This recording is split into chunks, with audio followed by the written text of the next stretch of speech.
Two people, same paycheck, same job title, same city.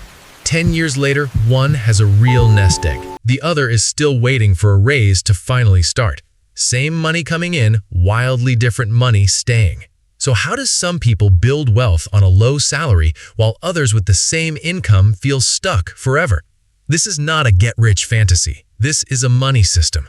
And on a low salary, the system has one brutal truth. Wealth is not blocked by your paycheck alone. It is choked by leaks. Think like a firm. Every firm has a bottleneck, one place where capacity dies. On a low salary, that bottleneck is often quiet leak spending. Not one dramatic disaster, 100 small drains, forgotten subscriptions, delivery fees, I deserve this purchases after a hard week, interest that never sleeps, lifestyle upgrades that feel normal the second they arrive. Control the gap and the salary starts working. Ignore the gap and a raise just feeds the leaks. Here's where it gets crazy. Most people try to solve a leak problem with a hope problem. They wait for a bigger paycheck. But the Bureau of Labor Statistics shows American households already spend heavily as incomes rise. Housing alone can swallow a huge share of the budget. That does not mean your story is doomed. It means the default U.S. path is consumption first, leftovers later. Leftovers do not build wealth. Systems do. Picture Maya and Jordan. Both take home about $3,000 a month after taxes. Maya saves whatever is left. By the 28th, almost nothing is left. Jordan does something boring and powerful. Jordan pays Jordan first. The day the paycheck hits, money moves automatically. Into savings, into an emergency fund, later into investing. Needs get what is left after that move, not before it. Maya hears that and laughs. On my rent? Impossible. But then everything changed when Maya stopped hunting for a magic raise and started hunting for the bottleneck. First, she found the waste habits, not as shame, as inventory. She opened her bank app like a detective. 3 streaming services, 2 food apps, coffee runs that were not cheap monthly, impulse buys that felt like stress medicine, dopamine spending. That treat hit while the gap closes. Behavioral researchers like Richard Thaler describe mental accounting. People put money into mental buckets: fun money, rent money, bonus money. A tax refund can feel like free money even when it is your own income returning. That feeling makes spending easier and saving harder.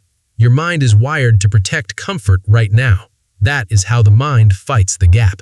So Maya didn't start with stock tips. She started with a salary split. Needs and home, saving, investing, other, a working map. Needs and home cover rent, utilities, groceries, transport, minimum debt payments. Saving covers cash that protects you. Investing covers money that can grow over long periods.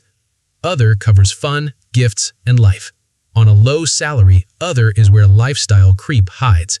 You get a $50 raise, your brain spends $60. New phone plan, nicer dinners, better sneakers. The raise evaporates. The bottleneck widens. Jordan felt that temptation too. After a promotion, friends said, "Come on, celebrate." Jordan almost upgraded the car. Then he saw the interest and felt his stomach drop. Because here's the silent wealth killer: high-interest debt. Credit cards that charge you every month for yesterday's dopamine. That interest is reverse gravity on your future. If your system is leaking into high-interest balances, investing hard first can be like pouring water into a cracked bucket. Many people stabilize by attacking that debt with urgency while keeping a small cash buffer, so one emergency doesn't send them right back to the card. And that brings the layer people skip. Add an emergency fund before heavy investing. Not because investing is bad, because life is messy. Car repair, medical bill, lost hours at work. Without a cash cushion, the first shock forces new debt. With a cushion, the system bends and survives. How much? Enough that a normal surprise doesn't wreck you. Start with a few hundred if you must, then 1 month of essentials, then more. Stability first, then growth. Now watch what a savings rate really does. Your savings rate is the throttle. Picture $200 a month, not a promise, an illustration. If that money sits under a mattress, it becomes cash, useful, but it doesn't grow. If, over long periods, money is invested and left alone, compounding means earnings can earn more earnings. The Securities and Commission Act has long explained that idea in plain language. Small amounts saved regularly can matter over decades because growth stacks on growth. U.S. stock markets have historically returned roughly around 10% a year on average over very long periods for broad indexes, with dividends reinvested. That's history, not a guarantee. Markets crash, years go negative, inflation eats purchasing power. Fees matter. Time matters more than vibes. But notice what the illustration really proves. The first engine is not a perfect return. The first engine is money that actually arrives. $200 that never leaves checking never compounds. 0 times any rate is still 0.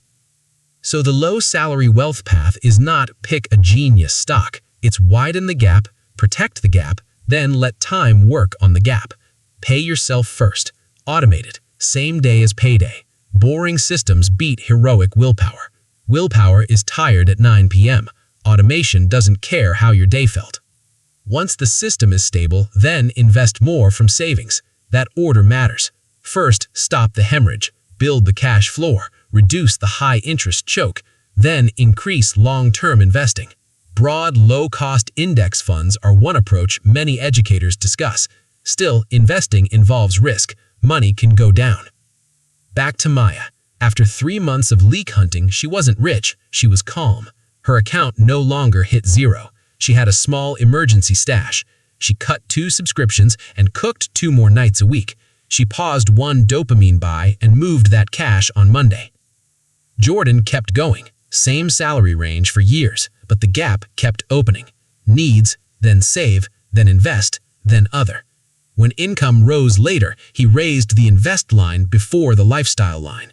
That's how lifestyle creep gets managed. Not by never enjoying life, by refusing to spend every dollar of progress. So what does become rich on a low salary mean in this frame? It means building a surplus machine, treating leak spending like a production bottleneck. Find it, measure it, choke it back. Split the paycheck on purpose. Fund the emergency layer. Kill high-interest drag where you can. Automate paying yourself first. Only then push more into long-term investing. Let compounding work on money that exists over years. You don't need a perfect salary to start a system. You need a controlled gap, because 2 people can earn the same money. 1 leaks, 1 compounds the difference, and that difference, protected month after month, is how wealth on a low salary quietly becomes possible. But one more layer is still left. Thanks for watching. If you want to see more videos like this, make sure to like this video and subscribe to the channel.